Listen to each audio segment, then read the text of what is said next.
네, 안녕하십니까. 네, 조홍만입니다. 여러분과 우리 2학기 또 비판적 사고와 토론이라고 하는 이 교과목을 통해서 이제 우리가 한 학기 동안 우리 여러 가지 이제 학문적 방법론을 좀 심화하는 그러한 시간을 갖고자 합니다, 여러분. 여러분도 잘 아시겠지만 뭐 최근에 제가 여러분한테 뭐 스몰 톡이라고 그러죠. 뭐 하와이유 뭐 이렇게 얘기하고 그러는데 보통 우리 뭐 하와이유 그러면 뭐 fine, thank you, and you 뭐 이렇게 하잖아요. 근데 요즘에는 하와이유라고 묻기가 좀 쉽지 않은 코로나 시대입니다. fine이란 말이 나오기가 또 어렵고요. 사실은 그냥 잘 지내 이런 식으로 보통 지나가는 게 그냥 일반적인 대화법이었는데 지금은 그것조차도 쉽지가 않습니다. 여러분들은 어떻게 지내셨나요? 그리고 또 어떻게 지내고 계신가요? 저는 아마도 여러분들 한 분 한 분의 어떤 개인적인 어떤 뭐 심적 상태라든가 아니면 여러 가지 또 이제 놓여 있는 또 상황들에 대해서 사실 저는 아는 바가 거의 없다라고 생각이 듭니다. 아마 제가 미루어 짐작하는 거는 오히려 오해가 더 클 수도 있고요. 그래서 사실상 그런 면에서 이런 비대면 수업을 하면서 제가 말씀드리는 어떤 얘기들이 여러분들에게 공연히 상처가 될까라는 걱정이 늘 앞섭니다, 여러분. 여러분께서 우리가 이제 얼굴을 보고 이렇게 수업을 하고 그러면 여러분들이 제가 이렇게 얘기를 할 때 조금 생각이 좀 차이가 있다 그러면은 얼굴 표정 보면 제가 알거든요. 그러면 이제 조금 내가 이거 좀 너무 지나쳤나? 뭐 이런 생각도 들고 그래서 바로바로 이제 어떤 서로에 대한 이 상호작용이 있고 또 배려도 있고 그래서 갈 수가 있는데 도무지 저는 이제 알 수가 없습니다. 그래서 그냥 가상의 여러분들을 상상하면서 이제 강의를 할 수밖에 없는데 여러분들께서 제가 수업을 하면서 이런저런 저의 개인적인 생각들이 들어가지 않을 수는 없을 거예요. 그럴 때 여러분들이 그렇구나 라고 생각하시고 그냥 참고할 만한 내용이 있으면 여러분들이 참고해 주시고 뭐 그렇지 않다 그러면 단호하게 그냥 거부하셔도 상관은 없습니다, 여러분. 왜냐하면 우리가 이제 수업을 하고 그러지만 너무 수업 얘기만 하는 거는 저도 힘들고 여러분들께서도 아마 장시간 동영상 강의를 시청하는 게 쉽지는 않습니다. 제가 보면은 막 2배속 막 돌려서 저도 그럴 것 같아요. 왜냐하면 좀 힘들더라고요, 이거를 본다는 것 자체가. 여하튼 워낙 뭐 언론에서도 또 여러분도 주변에 너무 많이 듣고 있기 때문에 제가 이 신종 코로나 바이러스 팬데믹에 대한 얘기는 뭐 간간히 제가 또 이제 드리기는 하겠지만 너무 우리가 이제 이 얘기를 많이 들으면 공연히 좀 불안하고 또 무기력하기도 하고 그렇죠. 또 지나치게 다른 사람의 타인에 대해서 지나치게 경계하는 자기 자신에 대해서 자책하기도 하죠. 근데 그러진 마세요, 여러분. 당연한 겁니다, 지금 상황에서는. 그러니까 여러분들 스스로를 나 너무 타인에 대해서 경계하고 저 사람 마스크 안 했다고 해서 나 막 미워지고 나 왜 이러지? 나 이러지 않았는데. 맞아요. 여러분 잘못이 아니에요.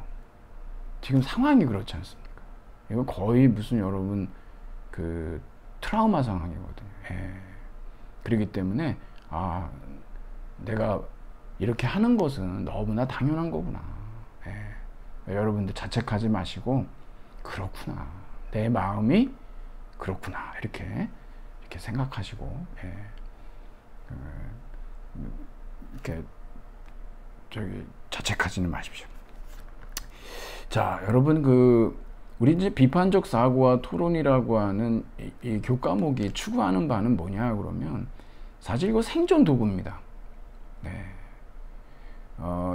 여러분들께서 나중에 혹시 모르겠습니다. 뭐 법전원을 가실 수도 있고요. 요즘에 뭐 전공 상관없습니다. 오히려 법전원을 졸업해서 변호사가 되면 뭐 소송이 굉장히 많잖아요. 이게 여러분들 전공을 특화해서 그 길로 나가면 오히려 전문가의 전문가가 되는 거죠. 예, 그런 경우들이 굉장히 많습니다. 그래서 꼭 무슨 법대를 졸업해서 아직도 여전히 절대 다수는 법대 졸업생들이 많이 있지만, 예, 지금 전공이 그렇게 이렇게 완전히 이렇게 옛날처럼 몰려 있지는 않습니다. 그러니까 근데 여러분들이 다른 공무원 시험을 준비하신다든가 취업 관련해서 여러 가지 시험을 보시게 되겠죠? 굉장히 필요합니다, 이게. 사실 여러분들이 이것을 공부하시려고 그러면은 이거 가르치는 데가 있습니다. 예, 여러분 나중에 메가로스쿨이라고 이런 데 있는데 굉장히 비싸요.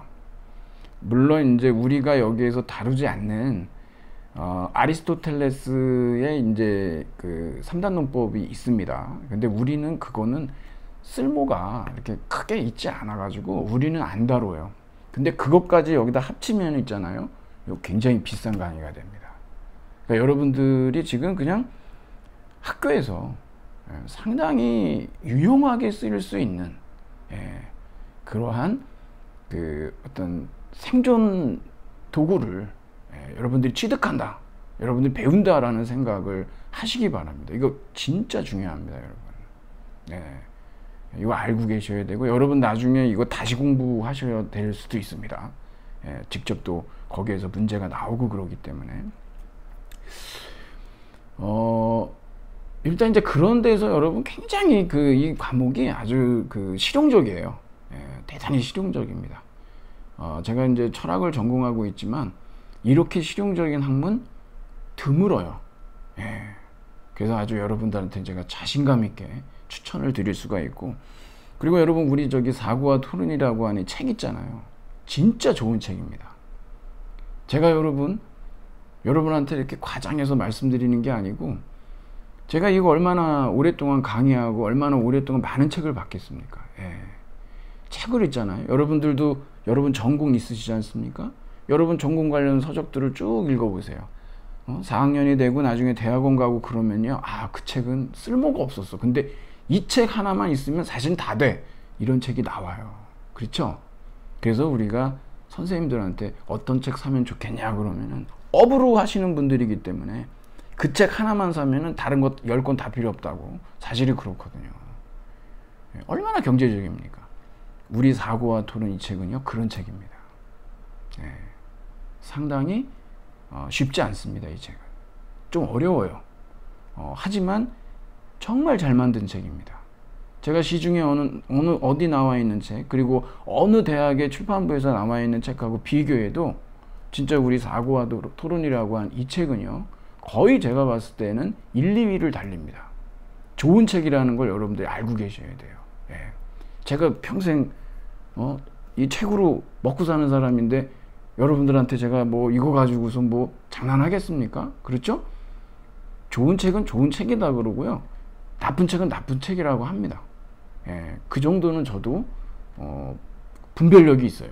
그러니까 여러분 이 책 좋은 책이니까 여러분들께서 꼼꼼하게 저와 같이 공부해 나가시면 나중에 여러분들은 상당히 달라진 자신을 발견하시게 될 겁니다. 우리가 어떤 책을 읽기 전과 읽고 난 후는 달라요. 왜? 그 책을 우리는 통과하거든요. 그래서 독후감이지 않습니까? 읽기 전하고 읽은 후는 달라요. 화장하기 전하고 화장하고 후하고 여러분 같습니까? 그럼 뭐하러 화장하고 그 비싼 화장품을 왜 씁니까? 다르죠? 비포와 애프터가 다르지 않습니까? 그렇죠? 똑같습니다. 여러분이 이 사고와 토론을 공부하기 전에 비포하고 애프터는 달라요. 그리고 이 책은 여러분을 다른 사람으로 만들어줄 수 있는 그런 아주 폭발적인, 요즘 노래 나왔죠, 다이너마이트 같은 그런 책입니다. 이게 여러분 기대하시고, 저와 함께 이번 학기 한번 멋지게 우리 한번 공부해 보도록 하겠습니다. 여러분들은 특별히 이 공학인증이잖아요, 이 과목 자체가. 그래서 제가 여러분들한테 이런저런 그 좀 이제 필요한 그 포트폴리오 때문에 꼭 해야 되는 작업들이 좀 있어요.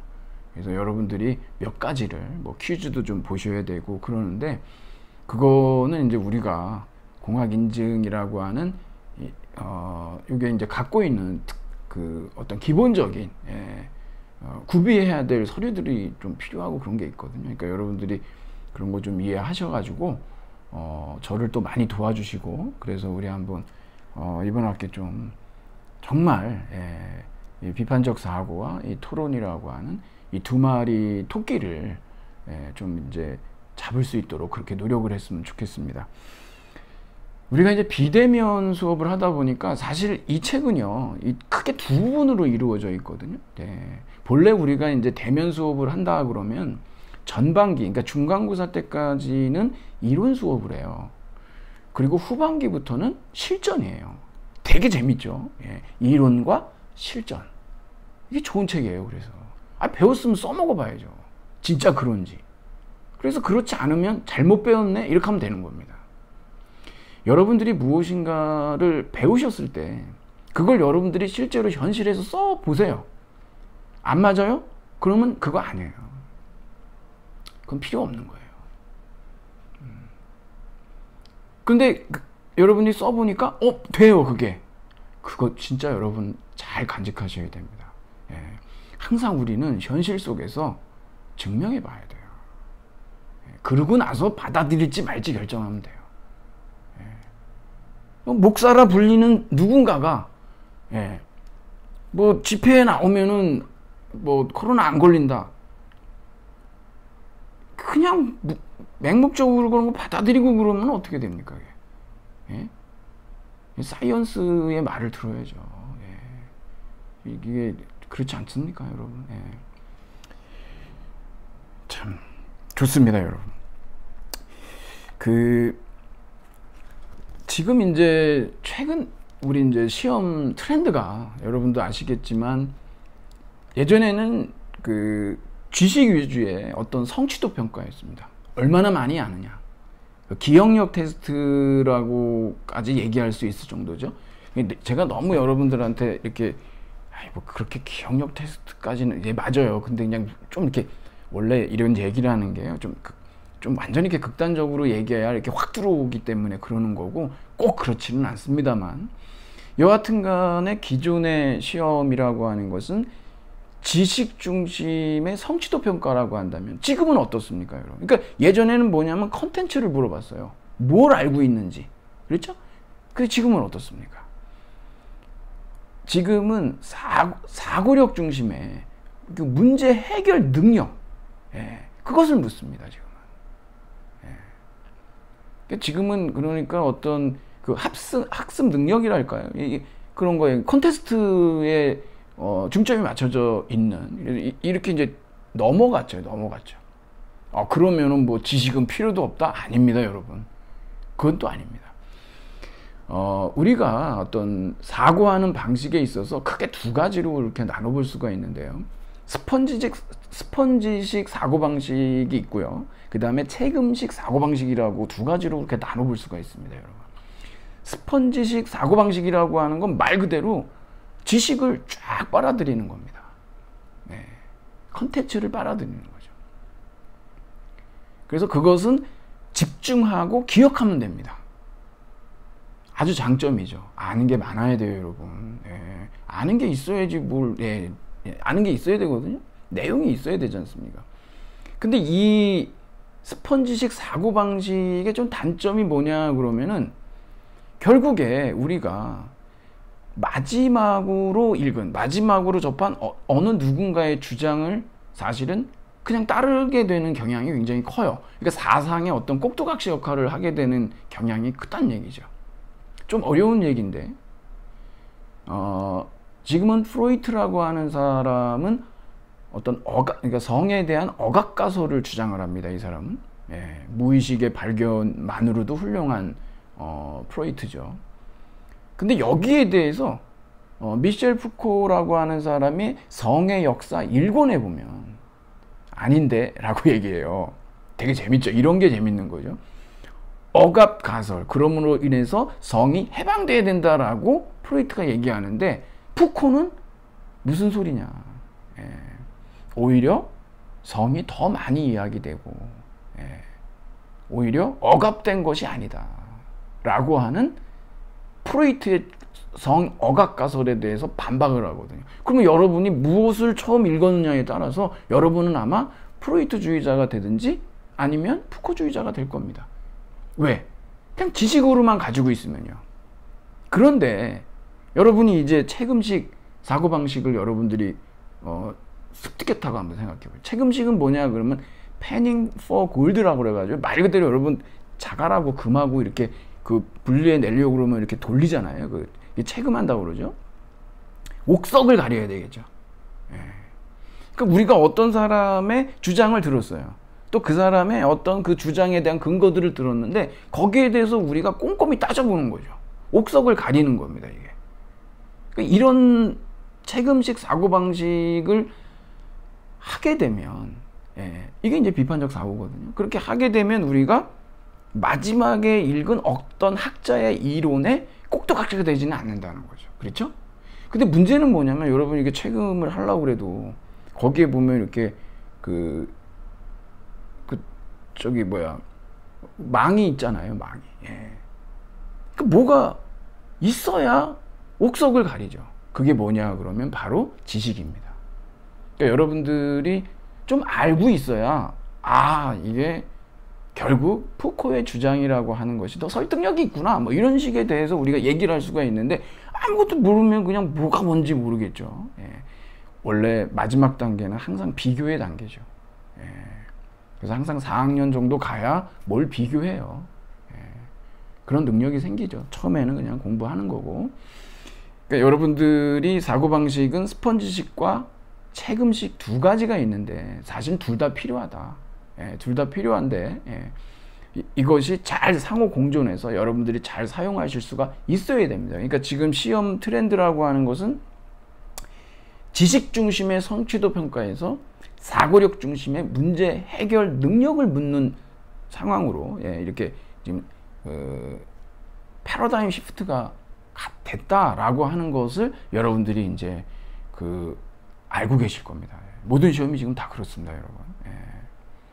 그래서 이 두 가지가 다 우리에게는 매우 중요하다. 우리 이제 책도 그렇죠. 우리 책에 여러분 요거 있잖아요. 이게 조금 이렇게 넘어가셔서 여기 사고와 토론이라고 하는 이 면 있잖아요. 거기를 보시면 왜 우리가 이게 사고와 토론이냐 그러면, 예, 여러분 이 사고는 무슨 사고냐? 비판적 사고입니다. 근데 우리가 그냥 사고라고 한 거예요. 이게 좀 뭔가 운이 맞잖아요. 시적이고 사고와 토론 이렇게 딱딱 떨어지게 된 거네요. 예. 그러면 우리가 사고는 비판적 사고인데, 그럼 이 사고, 비판적 사고의 대상이 뭐냐 그러면 뭡니까? 논증입니다. 논증은 뭘로 이루어져 있습니까? 주장과 근거로 이루어져 있어요. 이게 아규먼트죠. 그러니까 이 비판적 사고의 대상은 논증이고, 토론은 뭐냐 그러면 그 논증을 중심으로 한 대화예요. 예. 그래서 본래 우리는 어떤 목적을 가지고 이 책을 만들었느냐 그러면 전반기에는 논증을 배우는 거예요. 논증이 뭐냐? 또 논증에 무슨 종류가 있냐?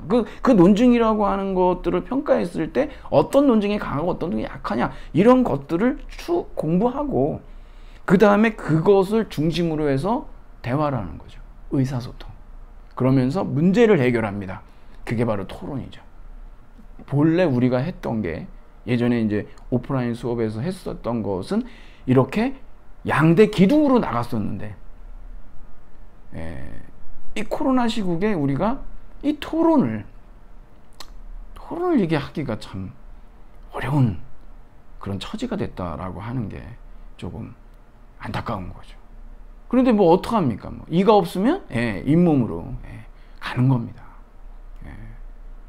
뭐 형편대로 사는 거죠, 뭐 여러분. 어쩔 수 없어요. 그건 뭐 다 과거지사고, 그거 뭐 불평불만 해봤자 뭐 다시 돌아옵니까? The past is gone. 끝났어요. 우리는 지금 여기 now and here 여기에 집중해야 됩니다. 그러니까 우리는 우리에게 주어진 지금 이 현실을 그대로 받아들이고 여기서 우리가 어떻게 공부할 건지 그걸 생각하면 되는 겁니다. 그러니까 여러분, 우리는 여기 이 사고와 이 토론이라고 하는 비판적 사고와 토론인데, 이것이 결국 핵심은 뭐냐? 논쟁이다. 아규먼트. 그것을 여러분들이 기억해 두시면 되겠습니다. 자, 그러면 우리 저기 머릿말로 한번 가볼까요? 머릿말의 첫째 줄에 보면은 서로 말하되 말이 통하지 않고 오히려 원망과 위협이 되돌아오는 공동체는 우리가 바라는 바와 거리가 멀다. 그렇죠. 여기 지금 공동체라고 하는 말이 나왔죠, 여러분. 여러분, 지금 한국 사회에 최근에 보시면 뭐 큰 사건이 터졌지 않습니까? 광화문에서. 이 광화문 집회로 인해 가지고 지금 다 집콕을 하고 있죠. 누가 제정신이고 누가 제정신이 아닌지 이게 진짜 여러분, 이제 이게 우리가 이 공부를 하는 이유는 뭐냐면요, 우리가 꿈꾸는 공동체는요, 이게 기본이 돼야 돼요. 두 번째 단락에 보시면 이 책은요, 목적이 누구의 주장에 대해서든 그것을 근거에 비추어서 평가할 수 있는 지식과 능력을 신장하고자 한다. 그렇죠? 이 지식과 능력, 사고와 토론입니다. 어떤 사람이 주장을 하죠? 그러면 그 주장의 근거를 따져보는 겁니다. 하나님을 믿으면 코로나에 걸리지 않는다. 나는 하나님을 믿는다. 그러므로 나는 코로나에 걸리지 않는다. 여러분, 이 논증을 여러분 받아들일 수가 있습니까? 대전제를 어떻게 받아들입니까? 그렇지 않습니까? 코로나는 사이언스입니다. 근데 지금 이런 일들이 벌어지고 있단 말이에요. 이게 우리 공동체가 뭔가 이게 지금 제정신 회복 운동을 벌여야 되는 상황이에요, 지금.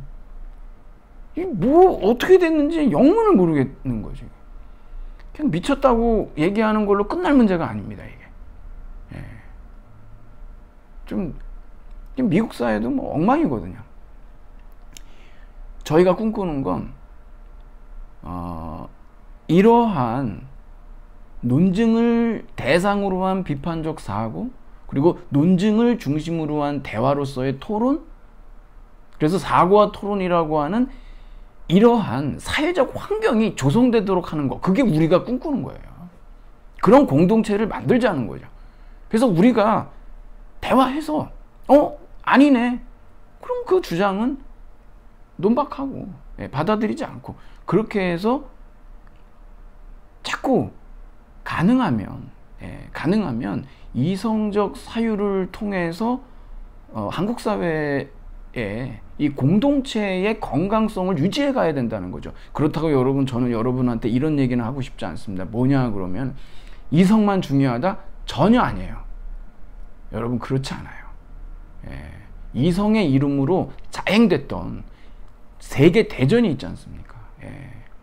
그 계몽주의가 결국 어떤 폐해를 낳는지에 대해서 우리가 알고 있어야 돼요. 그리고 현재 사회심리학에서 드러나는 많은 연구 결과에 의하면 인간 이성이라고 하는 것이 그렇게 강한 도구가 아니다라고 하는 것이 다 드러나고 있습니다. 하지만 제가 왜 이렇게 이성을 강조하느냐 그러면, 여러분, 우리가요, 이런 사회 문제와 관련해서는요, 묻고 따져볼 수 있어야 되는데 그러려면 이성밖에 없어요. 그 근거를 따져봐야 되기 때문에. 그래서 제가 말씀드리는 겁니다. 때로는 우리가 멈춰서 생각해 봐야 되거든요. 그럴 때 필요한 게 이성적 사고예요. 감성이 매우 중요합니다, 여러분. 네. 저 중요하지 않다는 얘기 안 하는 겁니다. 이성적 사고를 해야만, 그 논의를 해야만 우리가 서로 따져볼 수가 있어서 그래요. 예. 그런 차원에서 저는 이제 여러분들한테 이걸 강조드리는 거죠. 지금 여기 이제 나와 있듯이 여러분들이 한번 쭉 읽어보세요. 여기 아주 나와 있는 이 내용들, 여기 두 번째 단락은 굉장히 아주 의미 있는 단락입니다. 자, 그러면 이제 넘어가 보면 여러분 제1절에 생각하기 있잖아요. 인간은 생각하는 동물이다. 예. 여러분, 인간은 이성을 갖고 있고 사고하는 존재인 건 맞지만 여러분, 인간은 동물입니다. 여러분, 찰스 다윈이 얘기했죠. 예. 자꾸 이걸 잊어버려 가지고 인간을 너무 만물의 영장으로 이렇게, 예, 기분은 좋겠죠. 예. 인간은 만물의 척도다, 천만에요. 예. 지금 우리가 왜 이런 지금 진짜 최장기 지금 장마를 겪고 지금 전 세계적으로 이상기후, 이거 왜 일어나는지 여러분 아시지 않습니까? 예. 바로 그러한 인간 중심주의가 만들어낸 폐해입니다. 예. 바이러스도 마찬가지죠. 여러분들도 많이 읽어보셔서 아실 겁니다. 예. 저도 지금 살고 있는 이곳이 갯벌을 메워가지고 여기다 집을 지어 놓은 것이거든요. 다 그렇지 않습니까? 야생동물의 서식지를 인간이 침범을 했기 때문에 결국 인간과 야생동물 사이에 사실은 교류가 있을 필요가 없는 것을 인간이 이제 침투를 함으로 인해 가지고 거기에서 이제 그 인수 공통 감염이라고 하는 이런 감염병들이 이제 들어오게 되는 거죠. 자연의 반격이고, 그건 뭐 우리가 뭐 당연히 잘 알고 있지 않습니까? 그래서 하여튼 여러분, 그 인간은 사고하는 존재이지만 동시에 동물이다. 예. 이거 우리가 꼭 받아들여야 되겠죠. 자, 좋습니다. 그러면 이제 쭉 내려와 보면은 생각의 자유가 없다면 지혜라 할 만한 것은 있을 수 없다. 예, 프랭클린의 말이고. 예. 여러분, 양심의 자유 매우 중요하죠. 이때 양심은 여러분 헌법이 보장하는 기본권으로서의 양심이지, 우리가 양심도 없어, 너 양심에 털 났냐, 이 양심 아닙니다, 여러분. 그냥 일상적으로 우리가 생각하는 그런 양심하고는 다릅니다. 헌법이 보장하는 기본권으로서의 양심 형성의 자유, 양심 표현의 자유, 양심 실현의 자유라고 하는 세부 내용이 들어가 있죠. 그리고 여러분, 그 밑으로 쭉 내려와 보면 자유롭게 말할 수 없다면 공적인 자유라 할 만한 것 역시 있을 수 없다 그랬는데, 이게 바로 표현의 자유죠. 여러분, 혐오 표현은 표현의 자유일까요, 아닐까요? 혐오 표현에 대해서 법적 처벌을 여러분들은 원하십니까, 원하지 않습니까? 의견들은 다양하실 겁니다. 이런 거 우리가 한번 토론해 보면 상당히 재밌겠죠. 저는요, 혐오 표현은 범죄입니다. 그건 표현의 자유가 아닙니다. 저는 그렇게 생각합니다. 예. 반드시 처벌받아야 한다고 생각하고 법이 제정되어야 된다고 저는 생각하거든요. 예. 거기에 대해서는 제가 길게 얘기 드릴 수가 있는데, 네. 여러분, 자유도요, 기본권이지만, 평등도 자유도 기본권이지만 제한이 가능합니다. 비례성의 원칙에 의해서. 자유라고 절대적 자유가 인간에게는 없습니다. 다 상대적인 거죠. 그러니까 여러분들이 한번 이런 부분에 대해서도 관련된 책들도 많이 있어요. 네, 읽어보시고서 여러분들의 생각을 가지실 수가 있죠. 제가 얘기한다고 해서 그냥 뭐 그렇겠지라고 하지 마세요. 여러분이 생각해 보시고 뭐 받아들일만 하면 받아들이시고 아니면 말고, 그렇게 여러분들이 생각하시면 됩니다. 자, 뭐 좋습니다. 이렇게 표현의 자유도 얘기하고 양심의 자유도 얘기하는데, 그러면 표현의 자유에도 책임이 따른다 그러잖아요, 여기에서. 그래서 이제 여기 나오면은 그 다음으로 넘어가 보면 그러죠. 자신이 주장하는 바에 근거를 제시하는 일이 가장 중요한데, 그러지 않으면서 이 표현의 자유를 마음껏 누리면서도 이런 의무를 다하지 않는다? 이건 이제 독단이다. 우리가 이제 비판적 사고하고는 아주 대척점에 있는 것으로서의 독단이죠. 독단가는요, 자신의 주장에 근거 제시를 안 해요. 그렇죠? 그리고 자신의 생각에 불리한 증거는 무시해요. 이거 뭐라고 그러죠, 여러분? 확증 편향. 그래서 광화문 가는 거예요. 안타깝지만 안 보이거든요. 그리고 인간은 그래요. 예, 인간은 그렇게 빠지면 문제가 생겨요. 그래서 비판적 사고를 공부를 해야 돼요. 이거를 공부했으면 아마 그러지 않으실 수 있을 거예요. 우리 비판적 사고라고 하는 것은 열린 사고거든요. 열린 사고라 그래가지고서는 무조건 다 그냥 맹목적으로 받아들인다는 게 아닙니다. 예. 내가 잘못될 수 있다라고 하는 거. 예. 상대방이 옳을 수 있다라고 하는 거. 그런 사고. 어떻게? 꼼꼼하게 따져보는 거죠. 근거에 비추어서. 예.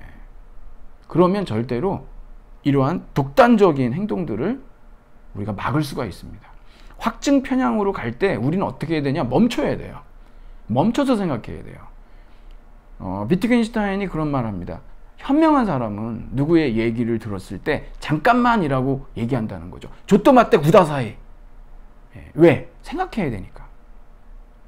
예. 하여튼 독단가들은 이런다는 거죠. 묻지도 따지지도 않고 그냥 받아들여라. 뭐.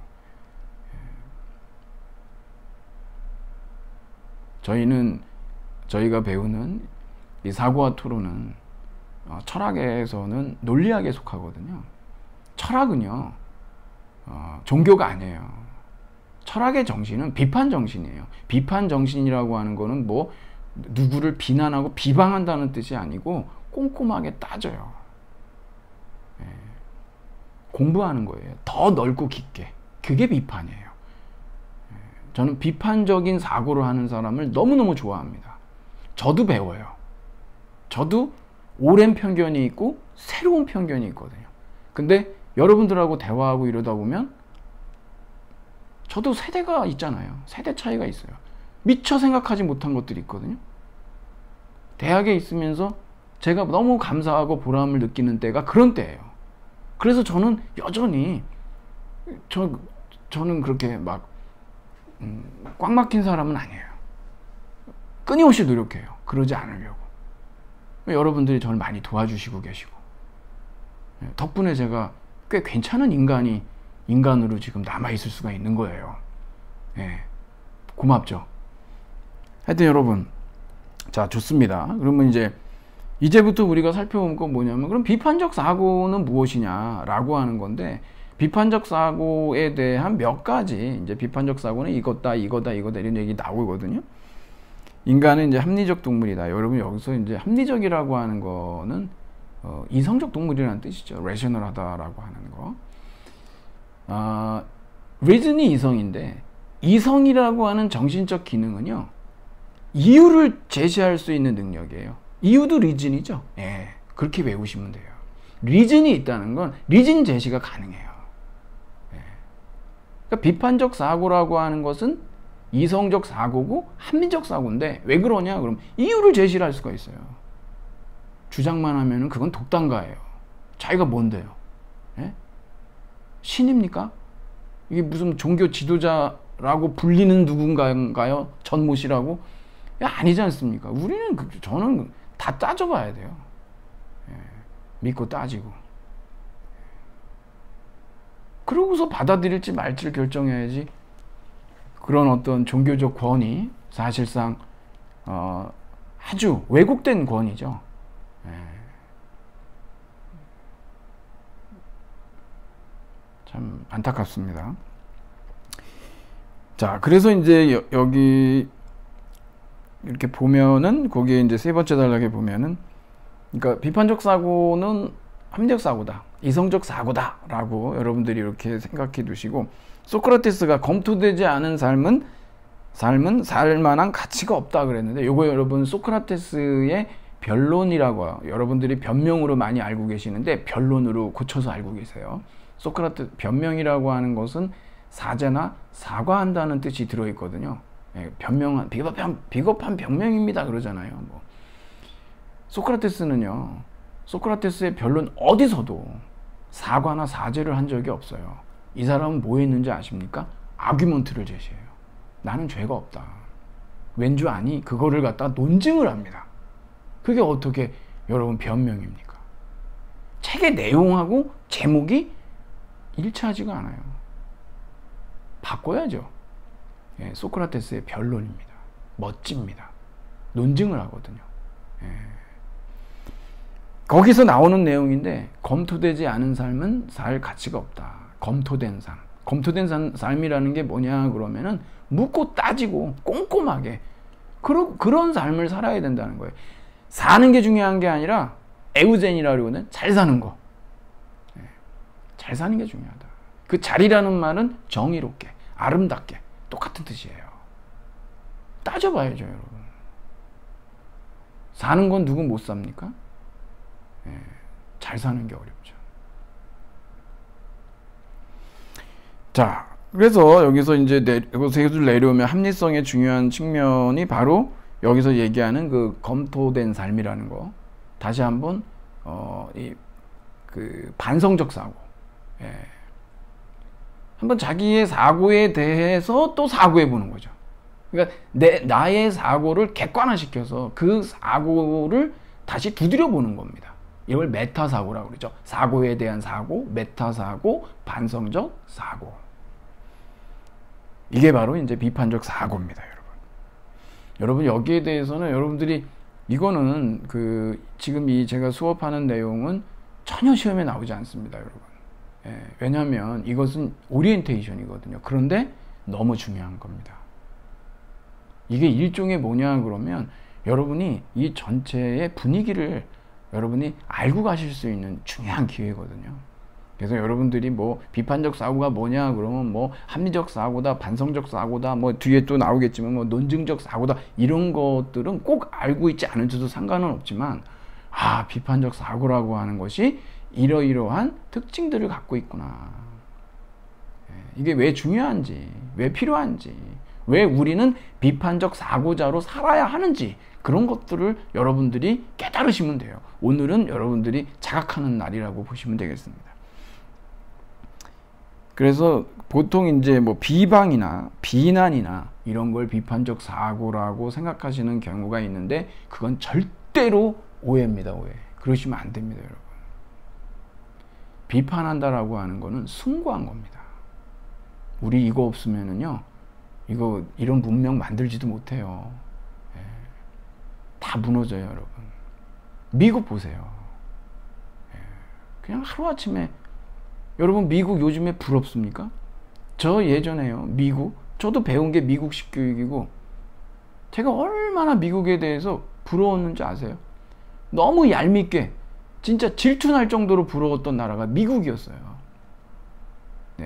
신종 코로나 바이러스 팬데믹이 오고 나서 좀 미국이 안 됐어요. 솔직히 안 그렇습니까, 여러분? 이제 우리 미국에 대한 신화 깨졌죠? 별거 없네. 그렇죠? 비판적 사고가 안 돼서 그래요.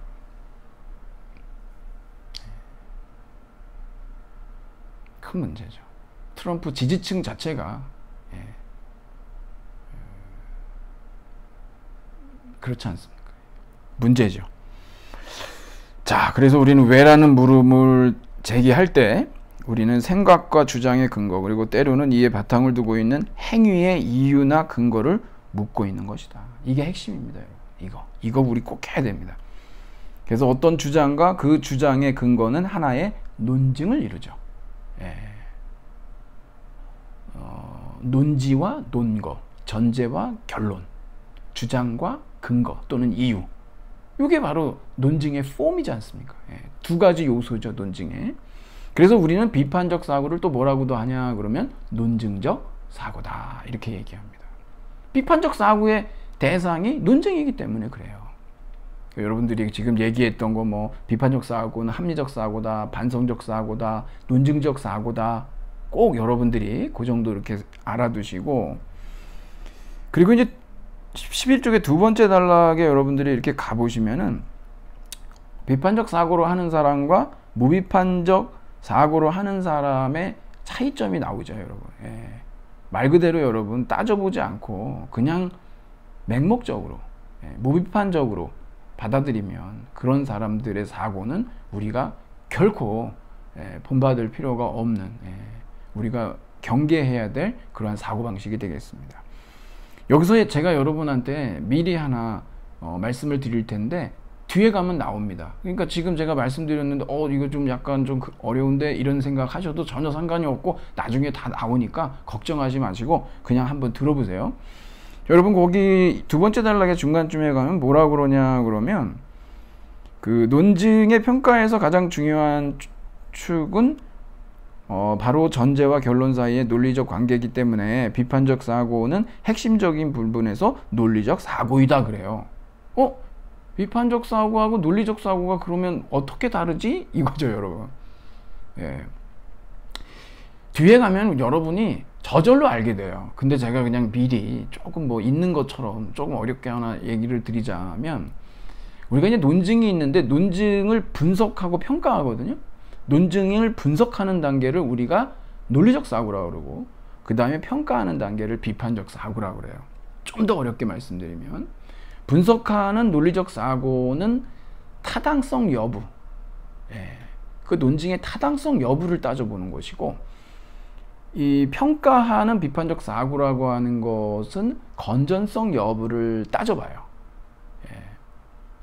좀 더 나가보면 이 건전성은 이 타당성의 필요 조건이에요. 아니, 반대죠. 이 타당성이 건전성의 필요 조건이에요. 그러니까 타당하냐 부당하냐 여부가 일단 먼저 결정이 돼야 건전한지 아닌지를 얘기할 수가 있어요. 다시 한번 제가 정리를 해드리면, 꼭 여기서 이해하지 못하셔도 뒤에 가면 이거네, 뭘 이렇게 하시게 돼요. 근데 제가 이제 처음이니까 괜히 좀 하는 건데, 좋은 논증에 두 가지 조건이 있거든요. 그것은 무엇이냐 그러면, 일단 타당해야 됩니다. 내지는 타당한 정도의 수준으로 그 논증이 전제들이 결론을 지지해야 돼요. 연역이냐 귀납이냐 얘기하는 거고, 그 다음에 두 번째는 뭐냐면 전제들이 실제로도 참여해야 돼요. 이 건전성 얘기하는 거거든요. 단계가 그래요. 그래서 비판적 사고로 가기 위해서는 논리적 사고가 선행이 돼야 되는 거죠. 그래서 타당성은 건전성의 필요 조건이다, 이렇게 우리가 얘기를 하는 겁니다. 우리 나중에 뭐 뒤에 가면 다 배우기 때문에 이거 뭐 굳이 이렇게까지 안 해도 되는데, 근데 여러분 우리는 사실 이 논리학에서 핵심 포인트는 어디에 두고 있느냐 그러면 논리적 사고에 있어요. 왜 그러냐면 이 비판적 사고는 평가잖아요. 그거는 분과 학문들이 있어요. 그래서 우리가 다 분과 학문들에 물어봐야 돼요. 전제들이 이거 지금 맞냐, 지구가 둥글다 평평하다 그럴 거 아닙니까? 그러면 뭐 우리가 이제 물어봐야 될 거 아닙니까? 물론 우리가 상식으로 알고 있지만 아주 전문적인 것들 모르잖아요. 그런 것들을 다 우리가 할 수는 없기 때문에 논리학에서는 논리적 사고가 굉장히 핵심인 거죠. 여기서는 물어볼 필요가 없거든요. 그래서 그래요. 그래서 이제 우리는 논증 중에 그래도 논리학의 대표적인 논증, 핵심적인 논증이 뭐냐 그러면 연역을 얘기하죠. 귀납을 얘기 안 합니다. 그래서 그렇습니다. 폼만 보는 거거든요. 아규먼트 폼만. 자, 그러면 여러분 이런 것들을 우리가 배우면, 이 비판적 사고를 배우면은 어디에 이렇게 쓸모가 있을까요? 여러분 쓸모없는 데 한번 찾아보세요. 쓸모없는데. 비판적 사고 쓸모없는 데 한번 찾아보세요. 여러분 짜장면 먹을까 짬뽕 먹을까도 비판적 사고가 필요해요. 왜 아무거나 먹지 뭐. 아무거나 먹는 것도 좀 생각을 따져봐야 되지 않을까요, 여러분? 여러 가지. 결혼은 어떻게 할 겁니까? 연애는 여기 아무나 합니까? 아무렇게나 이거는 안 되잖아요, 그렇죠? 직장은 어떻게? 직장이요. 그냥 뭐 아무데나 안 되지 않습니까? 그렇게 되면, 그렇죠? 옷을 살 때도 그러고. 비판적 사고가 필요하지 않은 곳은 없다. 제가 좀 과장되게 그렇게 말씀을 드리겠습니다. 다 필요합니다, 여러분. 여러분들이 인생을 살다가 중대한 결정을 내려야 될 때 있잖아요. 그때 정말 사고력이 필요하거든요. 막 일주일이고 한 달이고 정말 고민을 많이 해봐야 되는데, 아유 머리 아파, 힘들어, 그냥 아무데나 가, 뭐 어디 갈까? 친구가, 야 그냥 거기 가, 그래, 이렇게 하면 안 돼요. 여러분 한 번밖에 살지 못하는 여러분 인생이에요. 여러분을 위해서 그 시간도 못 써요? 그러면 안 돼요. 계속 생각하잖아요. 그러면은 들려요. 여러분 마음속에서. 사람한테는 그런 능력이 있어요. 예, 생각을 많이 하셔야 돼요. 이 비판적 사고가 그래서 필요해요. 예, 쉽게 이렇게 힘들다고 하지 않고 이러면 안 돼요. 그래서 사고력이라고 하는 것은 생각하면 할수록 생각하는 능력은 강해져요. 여러분 운동해 보세요. 예, 점점 무거운 무게를 들 수가 있어요. 점점 더 멀리 수용할 수가 있고 점점 더 멀리 뛸 수가 있어요. 계속 하면요 늘어요. 힘이라는 건 그런 거예요. 그렇죠? 생각도 그래요. 하면 할수록 좋아져요. 하면 돼요. 예, 어려운 거 아닙니다.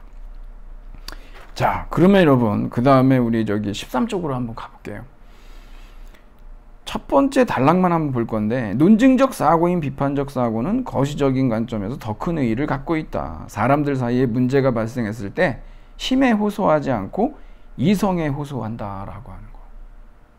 요즘 그 코로나 바이러스 팬데믹 때문에 국회에서 싸움을 못 한다고 그러는 거예요. 고성을 못 지르고. 예, 접촉하면 안 되니까. 예, 아주 그런 어떤 점도 있어요. 예, 세상은 참 양쪽 다 있어요. 예, 나쁜 점만 있는 게 아니에요. 또 돌아보면. 예.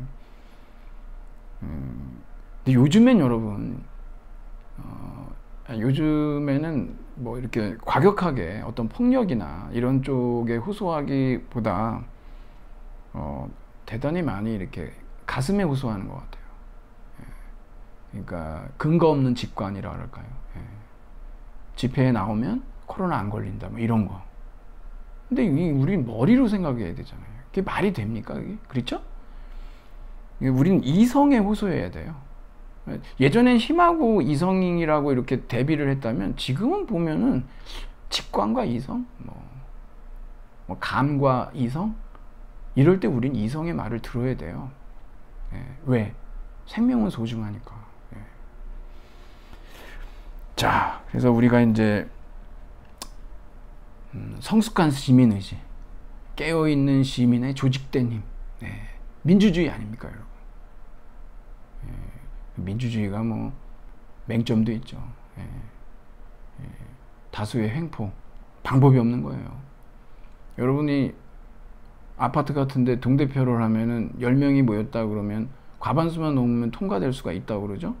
그러면은 그 좀 못된 사람들이 그 인원을 만들어요. 자기네들끼리 작당해가지고. 그래서 한 6명만 만들면 돼요. 그리고 자기네들끼리 뒤로 나쁜 짓 하면서 그냥 거수하는 거예요. 그러면 여러분 그냥 계속 가야 돼요. 그냥 막 엉뚱한 거 막 다 해야 되고. 이게 민주주의의 폐해죠. 다수의 횡포예요, 그건. 그런 아파트 많아요. 예, 여러분. 제가 겪어서 하는 얘기입니다. 겪어서. 예. 자, 그러면은 여러분 또 저기 15쪽으로 가보시면은 거기 이제 우리가 이번에 하진 못하지만 디베이트에 대한 얘기가 나오는데, 여러분 디베이트는 예능이나 쇼가 아닙니다. 예, 우리 이제 아카데미에서 이 진짜 진실을 가리고, 예, 우리 재미 추구가 아니거든요.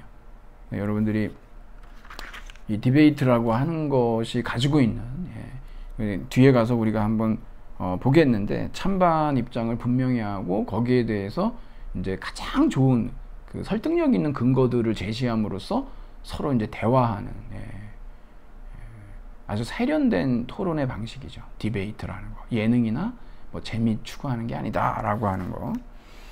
여러분 17쪽으로 한번 가봅시다. 거기 두 번째 단락에 보면은요, 우리가 이 비판적 사고를 획득을 해요. 근데 프로야구나 농구 등 각종 프로게임의 감독들이 주로 언급하는 것 중에 선수들이 배운 내용을 머리로 이해하는 게 아니라 몸으로 이해하도록 하는 거다. 이게 바로 뭐냐 그러면, 제가 여러분한테 나눠드린 비판적 사고의 전통에서 본 몇 가지 고전적 정의에 보면은 에드워드 글레이저라고 하는 사람이 한 얘기 중에 사람들이 경험하는 문제나 주제를 면밀하게 따져보려는 성향, 그런 디스포지션이죠. 전 이걸 여러분들한테 꼭 부탁드리고 싶어요. 저희가 여러분 비판적 사고와 관련된 일련의 지식들, 기법들이 있거든요. 기술들이. 그거 우리가 배워요. 근데 이거 여러분 배우고 그냥 내버려 두잖아요. 끝이에요. 어차피 우리가 피타고라스의 정리를 외워도 또 이렇게 나가잖아요. 그래, 또 기억하려고 해서 또 연습을 해야 돼요. 우리 인간이라고 하는 존재는 망각하고, 그러니까 나가면 들어오게 하고 나가면 들어오게 하고 이런 작업들을 할 수밖에 없거든요. 공부하면은 항상 우리가 겪는 문제잖아요. 뭐 배웠는데 또 까먹어서 또 공부해야 되고, 이러한 아주 지난한 이 과정이 공부의 과정이거든요. 이거를 내 몸에 오래 남아있도록 할 수 있는 방법은 뭐냐 그러면 아예 내 몸의 성향으로 만들어버리는 그런 사람이 되면 돼요. 연습해가지고요. 그냥 기술로서 이론으로서 머릿속에만 놔두면 다 사라집니다, 여러분. 외운 거는 어차피 일주일 못 가잖아요. 근데 직접 내 몸에 그것을 아예 장착을 시켜버린다고 생각해 보세요. 그러면 그거 세월이 가도 나와요, 그게. 여러분 수영 뭐 몇 년 하고 나서 몇 년 쉬었다가 수영장 가면은 막 물 먹습니까? 아니, 물은 먹죠. 근데 막 물에 빠져서 막 허우적거리고 살려주세요 그러지 않잖아요. 오, 되네 그러면서 다 한다니까요. 왜? 몸으로 배웠기 때문에요. 몸이 기억하기 때문에. 마찬가지입니다, 이것도. 여러분들은 머리에서 그쳐서 안 되고 완전히 여러분한테 체득될 수 있도록 여러분이 이 기술을 실제로 사용하는 이런 성향을 갖출 수 있도록 노력해야 돼요. 친구를 만나고 누구를 만나고 계속 써먹어야 돼요. 계속해서 몸에 배도록. 여러분한테 너무 필요한 그러한 아주 귀중한 능력입니다. 이게. 그것을 제가 여러분한테 좀 말씀을 드리고자 하는 겁니다. 자, 오늘은 여러분 뭐 비판적 사고가 무엇인지에 대해서 오리엔테이션 겸 여러분하고 이제 얘기를 나눠봤는데, 여기 이제 뭐 존 듀이도 나오고 로버트 애니스, 리처드 폴, 마이클 스크라이븐 이런 사람들의 정의들이 있는데요. 대동소이하지만 뭐 또 특징들이 있습니다만, 제가 여기 이 모든 논의들을 정리해서 말씀드리자면, 우리는 우리의 지식이나 또는 우리의 행위에 대해서요, 행위에 대해서 항상 근거, 이유를 꼼꼼하게 따져보는, 그거에 대한 일련의 기술들, 지식들을 배우고 그것을 실제로 사용해서 내가 체득할 수 있고 성향을 갖출 수 있도록까지 여러분들이 꼭 만드셔야 된다. 이런 자세로 우리가 이 수업을 해나갈 겁니다, 여러분. 꼭 필요한 겁니다, 이게. 여러분들이 인생을 살면서 많은 실존적인 문제들, 크고 작은 문제들에 부닥치게 됩니다. 고통 없는 인생은 없어요. 그렇죠? 존재하는 것은 다 고통이에요. 근데 그것을 어떻게 해결해 나가느냐, 굉장히 중요한 능력이거든요. 이게 여러분한테 도움을 줍니다. 많이 줘요. 제가 빈말로 드리는 말씀은 전혀 아닙니다. 그러니까 여러분들이 좋은 해결책을 통해서 여러분들의 삶들을, 그 어려운 난관들을 잘 극복해 나가는,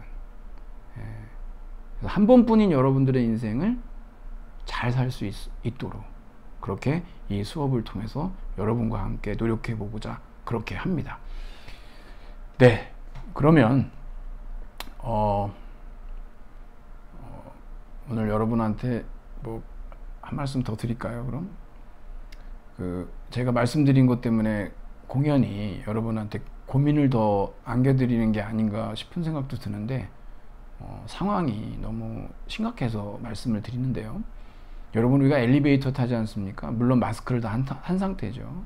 가장 이상적인 그 인원은 4명입니다. 네. 엘리베이터 문 쪽을 바라보고 그 양쪽 다 그 꼭지점에 이제 그 구석에 다 서 있으면 되거든요. 근데 뭐 엘리베이터가 꼭 그렇지 않잖아요. 4명씩 타게 되어 있는 것도 아니고, 그렇죠? 많은 사람이 타는 경우들도 있지 않습니까? 적어도 우리가 이건 하지 말자라는 겁니다. 뭐냐 그러면 do not speak죠. 말은 하지 말자. 그럼 여러분이 이제 제가 이런 말씀 드려가지고서 여러분이 이걸 알게 됐잖아요. 그러네. 그러면 엘리베이터를 탔는데 막 저 사람이 막 친구하고 떠들고 전화하고 그러면은 괜히 그 사람이 막 밉죠. 말하지 말아야 되는데 왜 말을 해가지고 막 이런단 말이에요. 예, 알면은 괴롭습니다, 여러분. 사실은. 예, 어쩔 수 없는 거예요. 그래서 배운다라고 하는 거는 그만큼 책임이 따르고 고통이 따르죠. 용기가 필요한 겁니다. 그래서 배움은 배우기 전하고 배운 후는 달라요. 여러분이 선택하시면 됩니다. 네. 자, 오늘 첫 시간인데 여러분 장시간 이렇게 수업 들으시느라고 애쓰셨고 저는 그러면은 여기서 물러가고 다음 시간에 여러분 다시 만나도록 그렇게 하겠습니다. 여러분 고맙습니다.